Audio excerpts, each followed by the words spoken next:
Hello and welcome students of class 12. Today we are here to discuss about translation. हमारा molecular biology के अंदर जो chapter अभी चल रहा है that is molecular basis of inheritance, उसके अंदर ऑलरेडी हम लोग डीएनए रेप्लिकेशन के बाद आपका ट्रांसक्रिप्शन कि कैसे करके आपके एक डीएनए से एक एमआरएनए या आरएनए बनेगा, और आज हम लोग पढ़ने जा रहे हैं प्रोटीन सिंथेसिस। जो पहले से आप जानते आ रहे हो कि प्रोटीन सिंथेसिस कहां पे हो रहा है ना, ribosomes are the factories in which protein synthesis will be taking place. तो वो प्रोटीन सिंथेसिस कैसे हो रहा है, उसके स्टेप्स क्या क्या है, क्या क्या जरूरत है उसके लिए, वो आज हम लोग इन टोटल डिस्कस करने वाले हैं, जिस टॉपिक का नाम हो जाएगा ट्रांसलेशन। क्लियर? तो जस्ट ए क्विक रिकैप, हम लोग पढ़ रहे थे about that the central dogma process, और सेंट्रल डॉग्मा प्रोसेस के अंदर हम अब तक जानते थे कि जो आपका डीएनए होगा, the DNA which is inside the nucleus in eukaryotes and the DNA which is inside the nucleoid region in prokaryotes contains all the information जिस हिसाब से आपका ये प्रोटीन बनेगा। क्लियर? तो सबसे पहले यही इंफॉर्मेशन डीएनए शेयर करता है through the process of transcription, जो हम लोग ऑलरेडी देख के आए हैं, और ट्रांसक्रिप्ट करके यही बनाएगा आपका एमआरएनए। ठीक? जो भी इसके आपके डिटेल्स थे या जो भी आपके इसके पास इंफॉर्मेशन थे, वो information will be passed on to the mRNA by the process of transcription. हम लोग पढ़े थे ये टोटल इन डिटेल। अब इस एमआरएनए के अंदर आपका सीक्वेंस के ऊपर न्यूक्लियोटाइड्स अरेंज किया हुआ है, आरएनए बेसेस आपके अलग अलग करके अरेंज करके आपके codons, a sequence of codons over mRNA है। ठीक? Such that each codon will code for a specific amino acid. ठीक? मतलब क्या है, कैसा अमाइनो एसिड बैठेगा, हमें पता है कि there are total 20 kinds of amino acids जो हमारे बॉडी के अंदर है, and by these 20 amino acids, by their rearrangement, around thousands of proteins will be manufactured। यही तो है, हमारे बॉडी के अंदर टोटल कितने अमाइनो एसिड्स है? 20 अमाइनो एसिड है। आप याद करो, जेनेटिक कोड याद आ रहा है? अगर पढ़ोगे रेगुलर तो याद आएगा, अगर नहीं तो अभी ये वीडियो पॉज करो, पहले एक बार जेनेटिक कोड में जाओ, बहुत अच्छी तरह, या आपने नोट्स देखो कि वहां पे जेनेटिक कोड के बारे में जब बताया था तब मैंने अमाइनो एसिड्स के बारे में डिस्कस किया था कि देयर आर 20 अमाइनो एसिड्स, और उस 20 अमाइनो एसिड्स अलग अलग तरीके के अरेंजमेंट करेंगे और करके thousands and thousands of protein बनाएगा। क्लियर है? कोई दिक्कत यहां तक? नेक्स्ट, अब इस एमआरएनए के अंदर किस हिसाब से ये प्रोटीन बनेगा, कौन सा अमाइनो एसिड पहले जुड़ेगा, कौन सा अमाइनो एसिड उसके बाद जुड़ेगा, ये जो इंफॉर्मेशन है, ये इंफॉर्मेशन था किसके पास? डीएनए के पास। पास ऑन किसके थ्रू हुआ? एमआरएनए। अब इस mRNA will B translated, it will undergo translation, और तब जाके आपका एक सीक्वेंस में अमाइनो एसिड्स बैठता जाएगा, and what I will get is a polypeptide chain। ठीक है? क्लियर है? और इस पॉलीपेप्टाइड चेन में को ही हम लोग नाम देते हैं प्रोटीन। क्लियर है? इस प्रोटीन के अंदर ये जो पॉलीपेप्टाइड चेन हो रहा है, मतलब क्या है, एक पॉलीमर बन रहा है। किससे बन रहा है? Amino acid. तो इसी स्टेप को हम लोग लिख सकते हैं कि this is also known as polymerization of amino acids. Amino acids are sequentially arranged according to the information present in the mRNA, and according to that thousands different kind of proteins are being formed। Clear? यहां तक समझ में आया? हम लोग already transcription के बारे में डिस्कस कर चुके हैं। Today we will be going to discuss about the translation process. Translation process जानने से पहले एक चीज हमें छोटा सा याद रखना पड़ेगा कि इसके आपके वही सेम जैसे हम लोग ट्रांसक्रिप्शन के अंदर पढ़े थे कि ट्रांसक्रिप्शन होने के लिए हमें कुछ रॉ मटेरियल्स की आवश्यकता होगा, कुछ आपके एंजाइम्स या मशीनरी की आपका जरूरत होगा। क्लियर? तो वो चीज क्या है, कौन से होंगे? तो अगर मैं सिंपल यहां पर बात करूं, रिक्वायरमेंट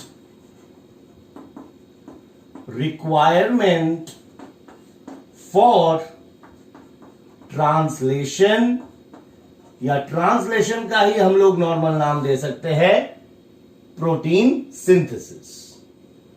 सबसे पहले जो रॉ मटेरियल हमें जरूरत होगा that will be the raw material, that will be amino acid. ठीक, कितने अमाइनो एसिड्स आपके हैं हमारे बॉडी के अंदर? 20 different types of amino acid.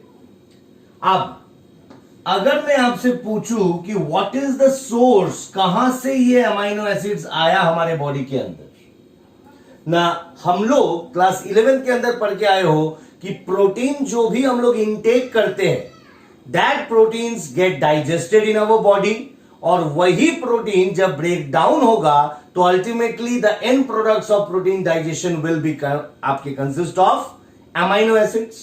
Clear? अब याद करो, हम लोग प्रोटीन लेते थे, प्रोटीन डाइजेशन कहां पर शुरू होता था? स्टमक के अंदर। खत्म कहां पे होता है? इंटेस्टाइन के अंदर। क्लियर? तो उसके लिए आपके जैसे pepsin, trypsin, chymotrypsin, clear, carboxypeptidase, ये सारे जो एंजाइम्स थे वो पहले तो आपके होते थे इनएक्टिव फॉर्म में, उसको वो जब आपके एक्टिव बनते थे देन दे वुड बी आपके अलग अलग करके प्रोटीन्स के ऊपर एक्ट करेगा। और प्रोटीन कौन से थे? जैसे हम लोग दाल लेते हैं, pulses, that is your plant protein. Animal protein in the form of the egg, the fish, the meat, आपके जो हम लोग क्या बोलते हैं, द चिकन, मटन, ये जो खाते हैं, जो नॉनवेज खाते हैं, वो एनिमल प्रोटीन लेते हैं। तो आप बोलोगे सर हमारे बॉडी के अंदर प्रोटीन ही बना रहा हूं मैं, तो प्रोटीन बनाने के लिए तो मैं डायरेक्टली उस प्रोटीन का इस्तेमाल कर सकता हूं जो बाहर से हम लोग ले रहे हैं। ऐसा क्योंकि उस प्रोटीन को ले रहे हैं, उसको फिर हम लोग अमाइनो एसिड में तब्दील कर रहे हैं, और तब जाके अगेन वही अमाइनो एसिड को अलग करके अरेंज करके प्रोटीन ही बना रहे हैं। अगर प्रोटीन ही लेना है तो हम लोग तो डायरेक्टली भी वो प्रोटीन ले सकते हैं। The answer will be that protein is specific to the kind of organism. अगर प्लांट प्रोटीन को खा रहा हूं तो that particular protein will be useful in that particular plant और that particular species. It will not be of useful to any other organism. तो हर organism के लिए उसके कुछ सेट ऑफ प्रोटीन्स होते हैं जो कि एक्सक्लूसिवली जरूरत होता है दैट पर्टिकुलर ऑर्गेनिज्म को। क्लियर? तो देयरफॉर क्योंकि प्रोटीन बनता है अमाइनो एसिड, और हमारे बॉडी के अंदर जो प्रोटीन्स बनेंगे उसको हम लोग बोल सकते हैं ह्यूमन प्रोटीन। तो ह्यूमन प्रोटीन बनने के लिए उसका जो इंफॉर्मेशन है वो डीएनए के पास होगा। क्लियर? डीएनए से एमआरएनए बनेगा। एमआरएनए अब क्या करेगा? अमाइनो एसिड्स को लेके अब अरेंज करेगा। तो उस अमाइनो एसिड्स कहां से आ रहा है? अमाइनो एसिड्स याद करो, जब हमारा जो डाइजेस्टिव सिस्टम था, इस डाइजेस्टिव सिस्टम से होते हुए आपका जो स्मॉल इंटेस्टाइन था, वो स्मॉल इंटेस्टाइन से bye absorption and then by assimilation, यही आपका ईच एंड एवरी सेल के पास पहुंच जाएगा थ्रू द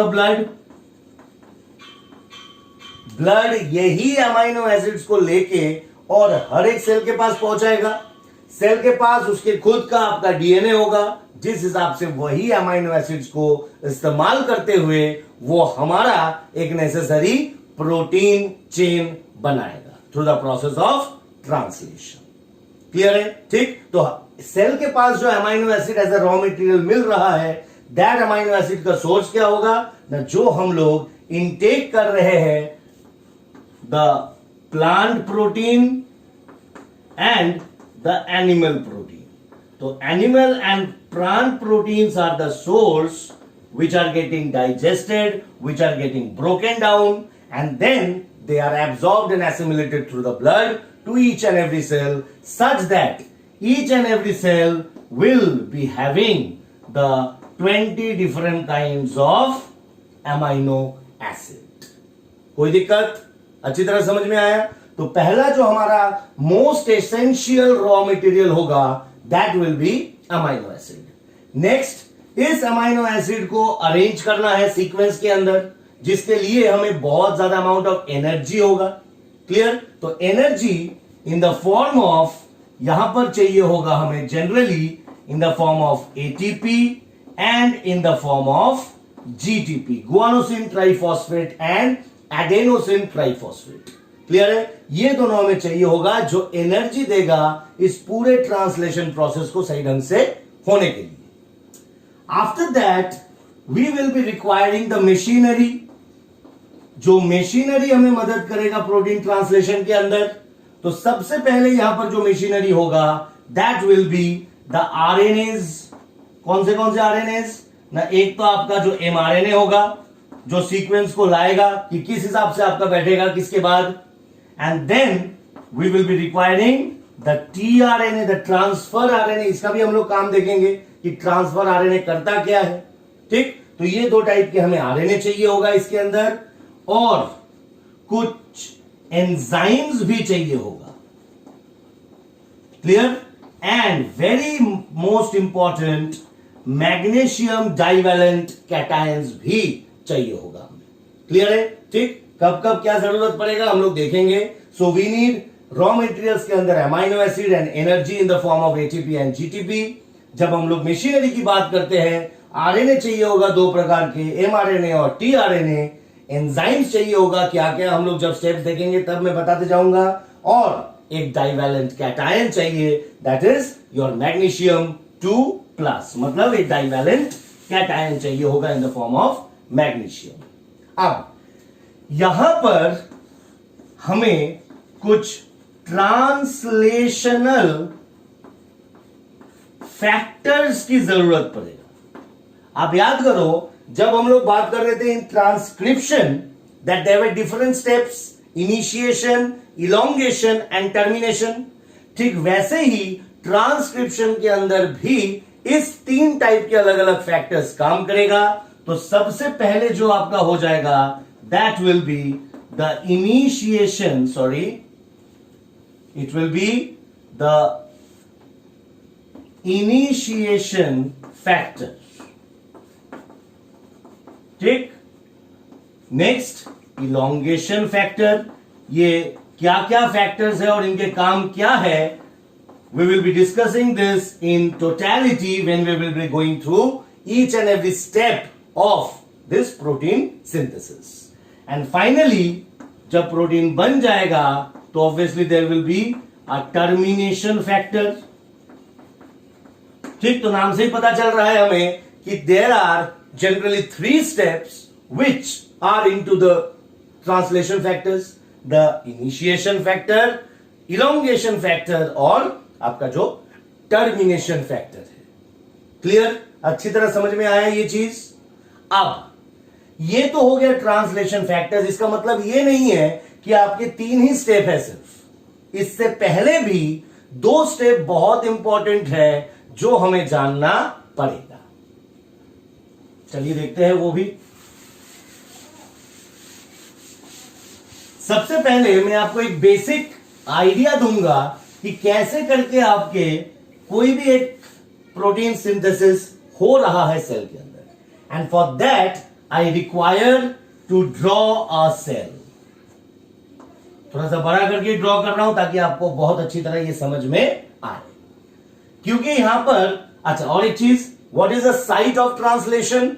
ना साइट ऑफ ट्रांसलेशन अगर मैं पूछूं, साइट ऑफ ट्रांसलेशन, कहां पर ट्रांसलेशन होगा, तो be it prokaryotic cell, be it eukaryotic cell, दोनों के अंदर ही द प्रोसेस ऑफ आपके जो ट्रांसलेशन है, this will occur inside the cytoplasm of the cell. Cell के अंदर जो साइटोसोल है या साइटोप्लाज्म है उसके अंदर ही आपके होंगे इस ट्रांसलेशन या प्रोटीन सिंथेसिस। तो suppose this is the entire cytoplasm, मैं यहां पर एक पर्टिकुलर न्यूक्लियस ड्रॉ करूंगा क्योंकि ये यूकैरियोटिक सेल मैंने लिया है, और न्यूक्लियस के अंदर इसका डीएनए रहेगा। ठीक, अच्छा, डीएनए सबसे पहले इस पे आपका ट्रांसक्रिप्ट करके एमआरएनए बनाएगा, and this mRNA will be released through the nuclear pore and it will be coming to the cytoplasm. इस एमआरएनए के ऊपर क्या है, इस एमआरएनए के ऊपर सीक्वेंस में आपके कोडॉन्स है। What are codons? ये जो आपके this is mRNA with codons. What are codons? बताइए, बताओ, चुप मत रहो। What are codons? अगर आप पढ़े होंगे तो आप अच्छी तरह बोल पाओगे ना। Codons are an arrangement of 3 nucleotide bases. 3 nucleotide base मिला के एक कोडॉन बनता है which will code for a specific amino acid. ठीक, तो ये जो एमआरएनए है, इस एमआरएनए के पास क्या रह जाएगा, ऐसे ही 3-3 करके आपके अलग अलग कोडॉन्स रह जाएगा। Set of codons will be there. Clear? अब inside the cytoplasm there will be the different amino acids. जो अभी मैंने 20 अमाइनो एसिड्स की बात किया, तो सपोज करो this is your amino acid 1, this is amino acid 2, this is amino acid 3। ऐसे करते करते आपके कई सारे अमाइनो एसिड्स हैं यहां पर, सिर्फ 20 नहीं रहेगा, हो सकता है अमाइनो एसिड 1 ही आपके कई सारे हैं। ठीक, तो यहां पर आपके सपोज करो काफी सारे अमाइनो एसिड्स यहां पर आपके एग्जिस्ट कर रहे हैं इनसाइड द साइटोप्लाज्म। कहां से आया साइटोप्लाज्म के अंदर? ना ब्लड जब एब्सॉर्ब किया उसको इंटेस्टाइन, विलाई एब्सॉर्ब करता है। Villi is rich in blood vessels, तो वो सारे के सारे amino acids are passed on to the blood and blood is assimilating it into the various cells throughout our body. अब सबसे पहले आप इसको मैं थोड़ा सा और बड़ा करके दिखाता हूं यहां पर। Suppose this is your the mRNA. ये क्या है? ये आपका एमआरएनए है। क्लियर? एमआरएनए के पास क्या है? एमआरएनए के पास अलग अलग कोडॉन्स है। एमआरएनए के पास क्या है? एमआरएनए के पास अलग अलग कोडॉन्स है। ठीक, अब मुझे पता है कि कहां से आपका शुरू होगा। शुरू होने के लिए ऑब्वियसली ये जो इनिशिएशन होगा that will B from the starting codon, और स्टार्ट कोडॉन हमेशा क्या होना चाहिए? AUG। क्लियर? बट ये जो आपका अमाइनो एसिड्स है ये खुद ब खुद यहां पर आके अटैच नहीं हो सकता है। मैंने क्या बोला? मेरे लैंग्वेज को धीरे धीरे धीरे करके अच्छी तरह सुनो। ये जितने भी अमाइनो एसिड साइटोप्लाज्म के अंदर आप देख रहे हो, this amino acids can not come individually and get attached itself to the mRNA. खुद ब खुद आके और वो एमआरएनए के साथ अटैच नहीं हो सकता है। क्लियर है? क्यों नहीं हो सकता है? Because all this amino acids are in the inactivated form. Clear? तो जो भी अमाइनो एसिड्स आपके होंगे यहां पर, सारे के सारे किस फॉर्म में होगा? They will all be in the inactivated form, suspended in the cytoplasm. ठीक है? मतलब क्या है? सबसे पहले इस अमाइनो एसिड को मुझे एक्टिवेट करना है। सबसे पहले इनिशिएशन, इलोंगेशन, टर्मिनेशन। मुझे तो समझ में आ रहा है कि जब आपका यही एमआरएनए को देखते हुए धीरे धीरे करके एक एक करके अमाइनो एसिड बैठेगा और एक चेन ऑफ अमाइनो एसिड बनेगा, एक प्रोटीन चेन बनेगा, तभी जहां से शुरू होगा उसको इनिशिएशन बोलेंगे। ठीक, जहां तक होगा इलोंगेशन, खत्म हो जाएगा टर्मिनेशन। बट इस इनिशिएशन को बिगिन करने के लिए ये जो अमाइनो एसिड्स है, because they are in the inactivated form, तो फर्स्ट एंड फॉरमोस्ट मुझे जो मेन स्टेप होगा that is activation of this आपका अमाइनो एसिड्स। तो पहला जो स्टेप होगा before the beginning of the protein synthesis, that will be the activation of amino acids. समझ में आया? कोई दिक्कत? तो ये अमाइनो एसिड्स एक्टिवेट कैसे होंगे, चलिए देखते हैं. सपोज करिए मैं यहां पर अमाइनो एसिड लिखा, this is your amino acid. इस अमाइनो एसिड खुद ब खुद नहीं जगेगा. सपोज करो मैं इसको नाम दे दिया, ऐसा एक स्ट्रक्चर बना दिया. Clear? This is your amino acid. मैंने यहां पे लिख दिया अमाइनो एसिड. ये खुद ब खुद तो चार्ज ऑब्वियसली नहीं होगा. तो बायो के अंदर अगर मैं बोल रहा हूं एक्टिवेशन, आप खुद से सोचो, एक्टिव ट्रांसपोर्ट, एक्टिवेशन. तो बायो के अंदर कोई भी मॉलिक्यूल को अगर मुझे एक्टिवेट करना है, that means it this process will require energy. सबसे पहली बात तो इस अमाइनो एसिड को सबसे पहले मैं दूंगा क्या? Energy. Clear? Energy in the form of ATP. Energy कौन दिया? एटीपी दिया सबसे पहले. क्लियर? और एक एंजाइम काम करेगा. देखो मैं एकदम स्टेप बाय स्टेप जा रहा हूं. तो सबसे पहला स्टेप क्या हो रहा है? Before protein synthesis we need to activate this amino acids. और अमाइनो एसिड्स को एक्टिवेट करने के लिए सबसे पहले यहां पर रिक्वायरमेंट होगा किसका? एटीपी. क्लियर? और जो एंजाइम का रिक्वायरमेंट होगा that will be amino acyl tRNA synthetase. क्या बोला मैंने? Amino acyl tRNA synthetase. Clear?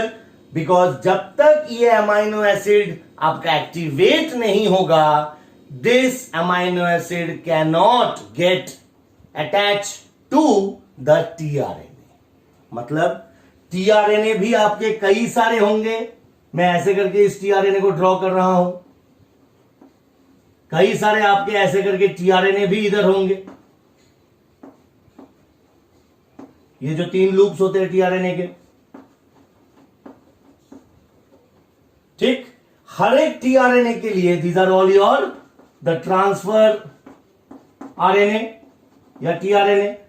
हर एक particular tRNA will be associated with a particular type of amino acid. Clear?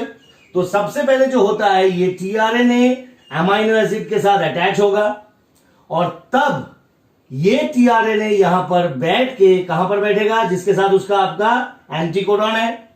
और फिर इस पर्टिकुलर, सपोज करो ये अमाइनो एसिड 1 है, तो इस अमाइनो एसिड 1 को लेके it will be getting attached on the mRNA.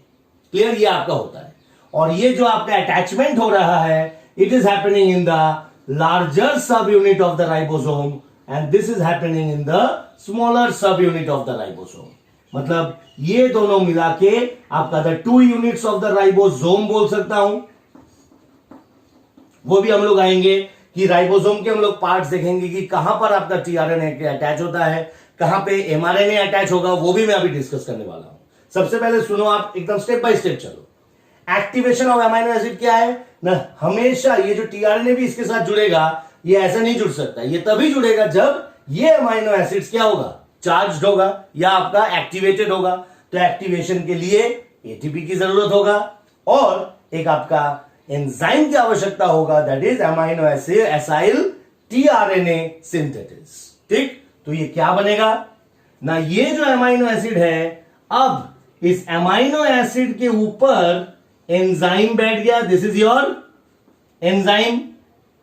और साथ में इसका आपका एक एएमपी, यहां पर क्या हो रहा है? एटीपी जुड़ रहा है. एटीपी इसको एनर्जी दे रहा है, तो एटीपी का डिग्रेडेशन हो जाएगा और डिग्रेडेशन होने के बाद 2 इनऑर्गेनिक फॉस्फेट निकल जाएगा बाहर. क्लियर? और रह क्या गया आपका? तो दिस इज सपोज करो एएमपी. समझ में आ रहा है? ये एटीपी है. ATP consist of 3 phosphate groups. इनमें से जब आपका एनर्जी का इस्तेमाल हो रहा है, एटीपी डिसोशिएट हो रहा है और डिसोशिएट होके अगर इससे 2 इनऑर्गेनिक फॉस्फेट निकल जाए तो जो रह जाएगा स्ट्रक्चर उसको हम लोग क्या नाम देंगे? एडेनोसिन मोनोफॉस्फेट, सिंगल मोनोफॉस्फेट है इसके पास। तो जो एक्टिवेटेड जो आपका अमाइनो एसिड होगा, उस एक्टिवेटेड अमाइनो एसिड के पास क्या क्या होगा? एक तो एंजाइम जुड़ गया। एंजाइम कौन सा? अमाइनो एसाइल टीआरएनए सिंथेटेस, ये इसके साथ जुड़ गया। और इसके साथ जुड़ गया क्या? एएमपी। ठीक, तो इस स्ट्रक्चर को हम लोग नाम दे सकते हैं as the activated amino acid. दे सकते हैं या नहीं? सो ये बन गया अब मेरा एक्टिवेटेड अमाइनो एसिड। क्लियर है? कोई दिक्कत? समझ? इस एक्टिवेटेड अमाइनो एसिड को ही मैं लिख सकते हूं अमाइनो एसाइल। जो एंजाइम होगा वो एंजाइम भी है, एएमपी एंजाइम कॉम्प्लेक्स नाम दे सकता हूं। अमाइनो एसिड था, अमाइनो एसिड के साथ कौन जुड़ा? एक तो एंजाइम जुड़ गया है इसके साथ और एएमपी जुड़ गया है। तो ये पूरा जो आपका amino acid AMP enzyme complex है, इसी को ही हम लोग एक्टिवेटेड अमाइनो एसिड बोलेंगे। मतलब जैसे ही ये अमाइनो एसिड अब चार्ज अप हो गया, नेक्स्ट स्टेप होगा आपका चार्जिंग ऑफ टीआरएनए।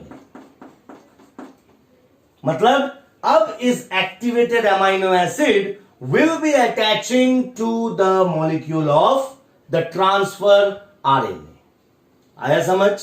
तो इस चार्जिंग ऑफ टीआरएनए को हम लोग लोडिंग ऑफ टीआरएनए भी बोल सकते हैं।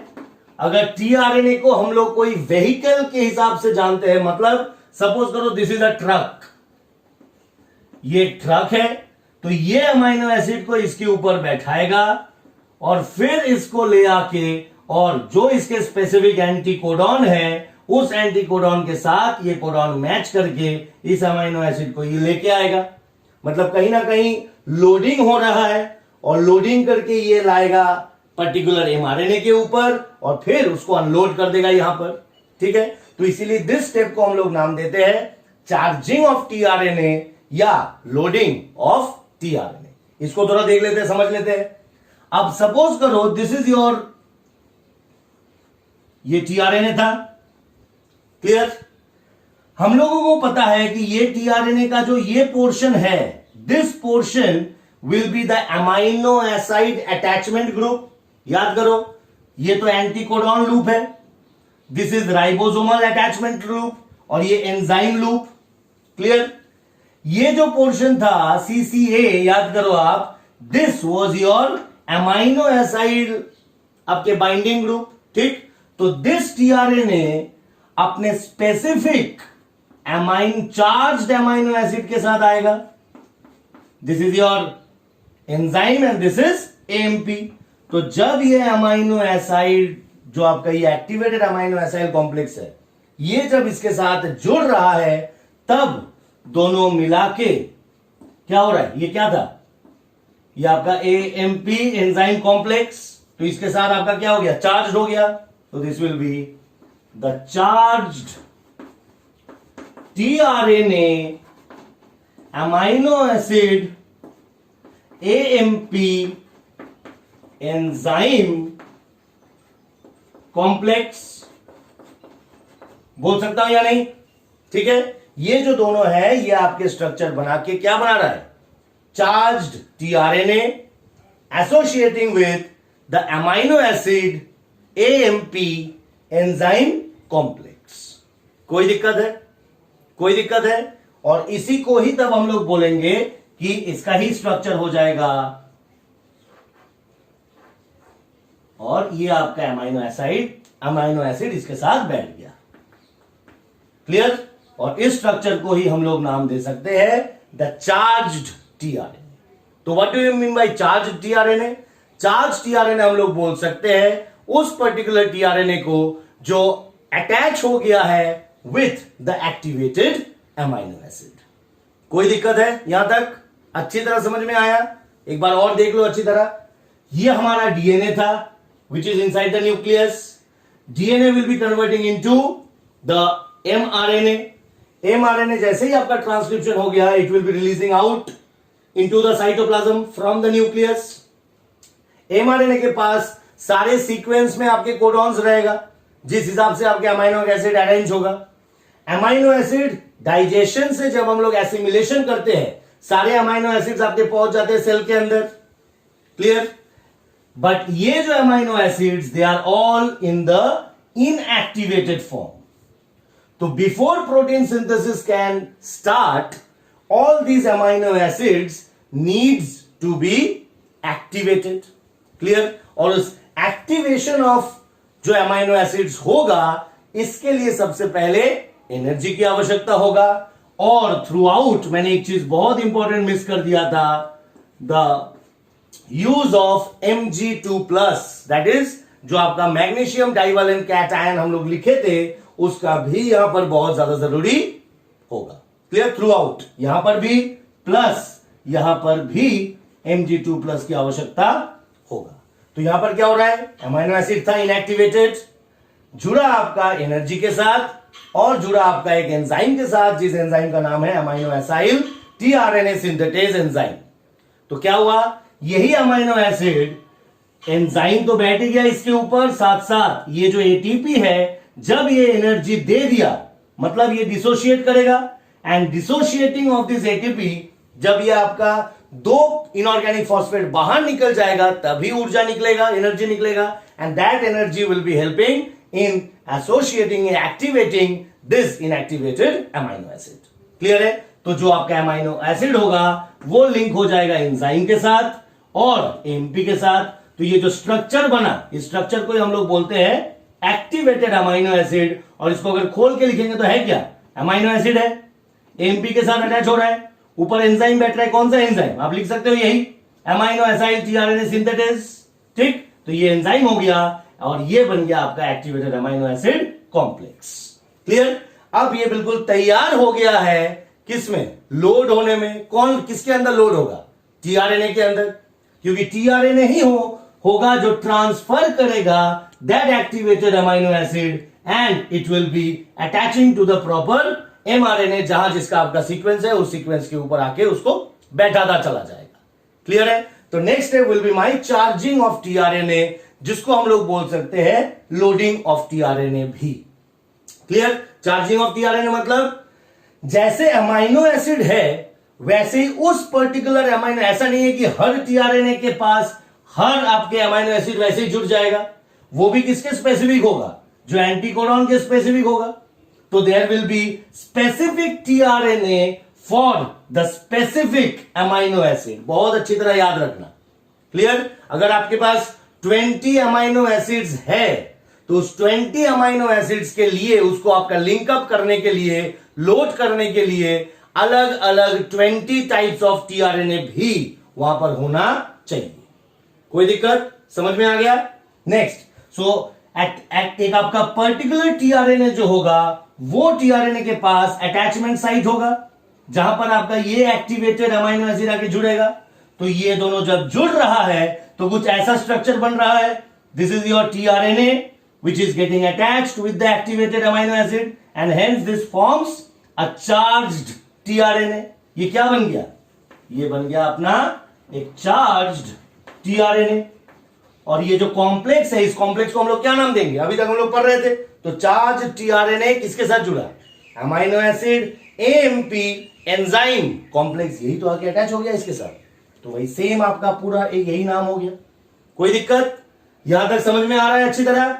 अब before we start into the first step of our protein synthesis या translation mechanism, that is before we move on to the formation of the initiation complex, हमें पढ़ना है और देखना है something about the factory of the protein synthesis, that is the ribosome. तो चलिए फटाफट देख लेते हैं। ये बहुत अच्छी तरह समझ में आया। नेक्स्ट, अब हम लोग बात करेंगे अबाउट द राइबोसोम। और राइबोसोम हमें पता है कि राइबोसोम जो है ये एक्चुअली आपके दो अलग अलग सब यूनिट्स में होते हैं। अगर हम लोग डिस्कस करने जा रहे हैं अबाउट द राइबोसोम, और राइबोसोम जो होगा वो प्रोकैरियोट्स के अंदर उसका साइज अलग होता है और यूकैरियोट्स के अंदर उसके साइज अलग होता है। याद करो, क्लास 11th के अंदर भी पढ़े थे आप लोग, सेल। ठीक, तो प्रोकैरियोट्स के अंदर चाहिए जो राइबोसोम है, this exist in two forms. This is your larger सब यूनिट और नीचे छोटे वाले को हम लोग बोलते हैं स्मॉलर सब यूनिट। ठीक, क्लियर? अब बताइए प्रोकैरियोट्स के अंदर कितने एस था ना? प्रोकैरियोट्स के अंदर था आपका 70s और यूकैरियोट्स के अंदर था 80s। प्रोकैरियोट्स के अंदर जो लार्जर सब यूनिट थे दैट वाज 50s और 30s था आपका छोटा वाला जो smaller subunit. What does H stand for? H stand for the Svedberg constant, sedimentation coefficient. Similarly अगर मैं यूकैरियोट्स की बात करता हूं, यूकैरियोट्स का जो 80s था that consisted of the 60s and the 40s।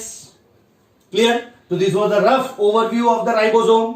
अब ये जो आपका लार्जर सब यूनिट और स्मॉलर सब यूनिट है, ये दोनों हमेशा के लिए अलग अलग रहता है। मैंने क्या बोला?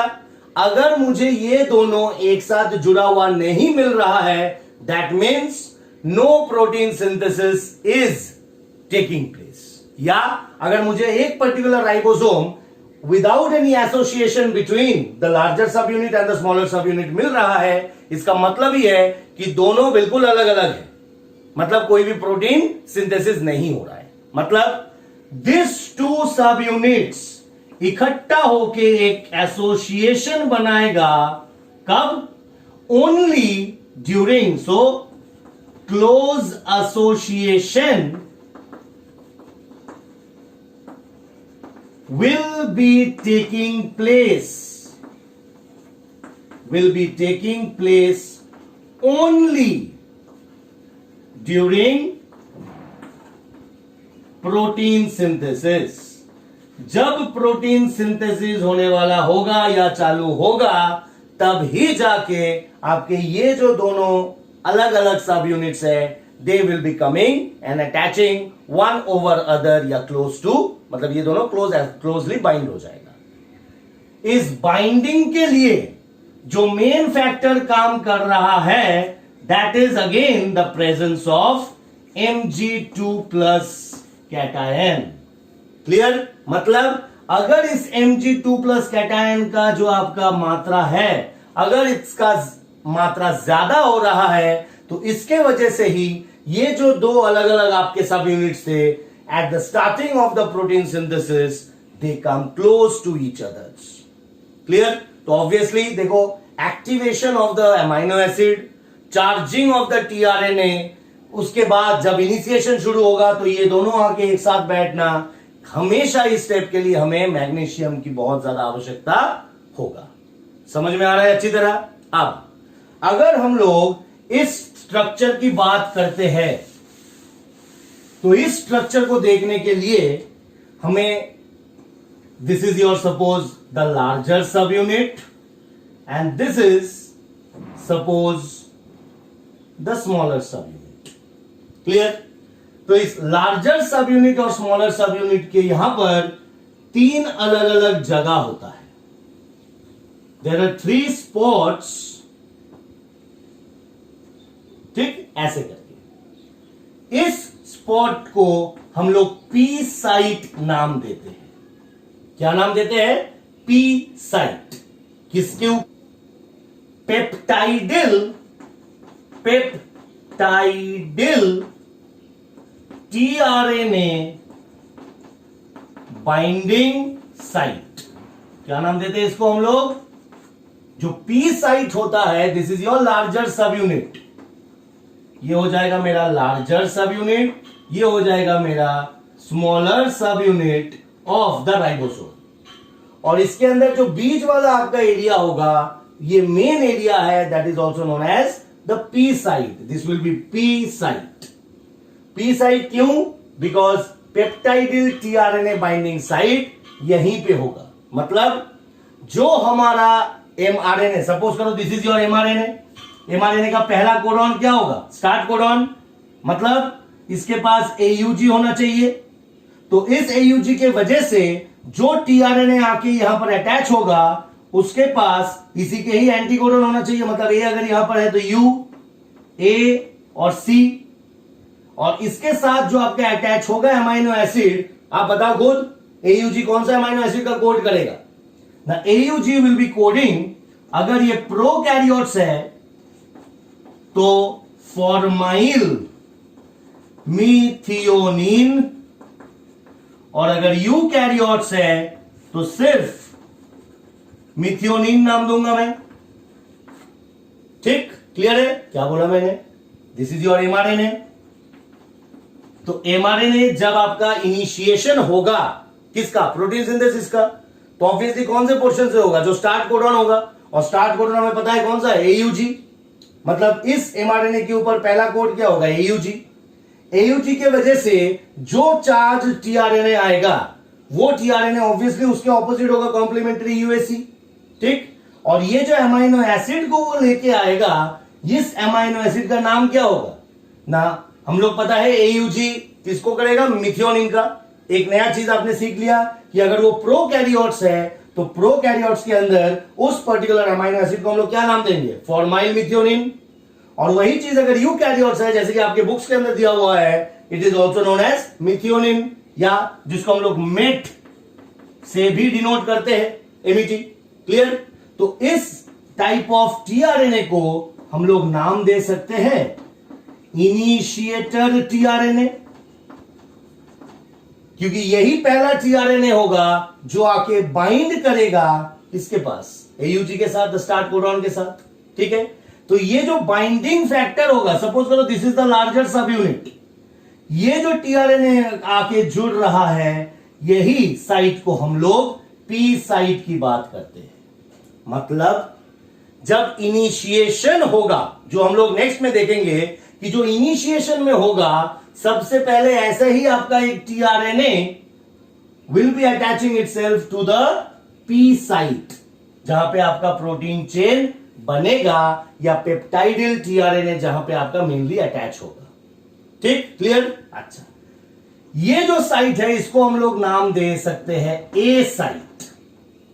ठीक, what is your A site ना? A साइट को हम लोग बोल सकते हैं this is the entry site, या A for arrival site for another charged tRNA to enter। मतलब क्या है? ये तो आपका हो गया। अब इसके पास ये दूसरा कोडॉन है। ठीक, अब ये दूसरा कोडॉन के लिए एक दूसरा tRNA आ रहा है, तो ये tRNA आके अटैच होगा किसके पास? The second codon. तो ये जो आपका साइट है, इसको अगर मैं थोड़ा सा बड़ा करके दिखाता हूं, ये जो साइट है, this site will be the A site, जहां पे एक दूसरा tRNA आके अरेंज होगा। क्लियर है? समझ में आया? और इधर का आपका हो गया सपोज करो E साइट। क्लियर? तो ये आपका हो गया A, and this will be your E site, जिसको हम लोग नाम दे सकते हैं एग्जिट साइट। एग्जिट का मतलब क्या है? बाहर निकलना। मतलब क्या हो रहा है? जब इनिशिएशन हो रहा है तब tRNA आके बैठा, this is your tRNA, protein mRNA। ये जब बैठ रहा है तो ये हो जाएगा P। नया किसी को आना है तो अगेन ये कोड जो आ रहा है यहां पर एंट्री कर रहा है, जो उसको हम लोग बोलते हैं अराइवल। और जब ये शिफ्ट हो जा रहा है, मतलब अब ये धीरे धीरे धीरे शिफ्ट होगा, कोडॉन के बाद कोड अलग अलग आता जाएगा, तो यही चीज जो होगा ये आपका बन जाएगा द ई साइड। मतलब ये जब यहां पर घुस जाएगा तो इट विल बी गेटिंग, तो अगर मूव हो रहा है EPA करके आपका ये शिफ्ट होता जा रहा है, मतलब एक राइबोसोम आपका चलता जा रहा है, काफी सारे ऐसे राइबोसोम्स अटैच हो रहे हैं यहां पर, ठीक, पॉलीसोम वो हम लोग बाद में डिस्कस करेंगे। तो दिस एमआरएनए के जो कोड्स है वो पढ़ता जा रहा है और ऐसे करके आपका ए से एंट्री हो रहा है, पी में आपका प्रोटीन चेन बनेगा और जब ये प्रोटीन चेन बनेगा तो सिर्फ और सिर्फ टीआरएनए खाली होके वो अनलोड करके ई से वो बाहर निकल जाएगा। ए से अंदर आ रहा है, पी में वो प्रोटीन पेप्टाइड बॉन्ड फॉर्मेशन हो रहा है, इसीलिए पेप्टाइड रिट्रीट आपका सिंथेसिस दे रहे हैं। और उसके बाद जब वो लोड कर दिया, मतलब अनलोड अब वो हो गया है, उसने जो आपका अमाइनो एसिड है वो छोड़ दिया, पेप्टाइड बॉन्ड का फॉर्मेशन हो गया, टीआरएनए खाली हो गया, तब वो एग्जिट करेगा फ्रॉम द ई साइड। कोई दिक्कत यहां तक अच्छी तरह समझ में आया? क्लियर? यहां तक ही आप थोड़ा सा अच्छी तरह पढ़िए। जो नेक्स्ट क्लास होगा, नेक्स्ट क्लास के अंदर हम लोग शुरू करने जाएंगे और पढ़ेंगे about the 3 steps, that is initiation, elongation and termination, और उसके बाद हमारा ये पूरा प्रोटीन सिंथेसिस कंप्लीट हो जाएगा। सो इन द नेक्स्ट क्लास, ठीक है? बट उसके लिए आपका जो मेन स्टेप्स मैंने यहां पर बताया है, वो स्टेप्स आप बहुत गहराई से जाके खुद जैसे जैसे मैं बोलता जा रहा हूं उसको साइड में लिखते हुए आप उसको याद कीजिए, आप कभी भी नहीं भूलिएगा। क्लियर है? जितना आप उसको लिख के प्रैक्टिस करिए, क्योंकि ये चीज अगर आप देख के बंद कर दोगे तो आप कभी आपको समझ में नहीं आएगा। क्योंकि टोटल 12th क्लास में अगर मैं बोलूं, this chapter is very very critical, जिसका कहीं से भी कोई भी आपका तुलना नहीं आता है, पहले कभी पढ़ के नहीं आए हो। Each and everything is new, ठीक है? So you have to give this chapter very much of time and patience. एक चीज आपको एक बार करने से समझ में नहीं आएगा, बट आप मेरे वीडियोस को कॉन्स्टेंटली सुनिए, नोट्स को देखिए और हर एक चीज को करते जाइए, आपका बहुत आसानी से ये चैप्टर कंप्लीट होता जाएगा। ठीक है? तो आज यहीं तक ही। नेक्स्ट जब हम लोग परसों को आपको मैं नेक्स्ट वीडियो दूंगा, उसके अंदर हम लोग पूरा का पूरा ये प्रोटीन सिंथेसिस खत्म कर लेंगे। Thank you.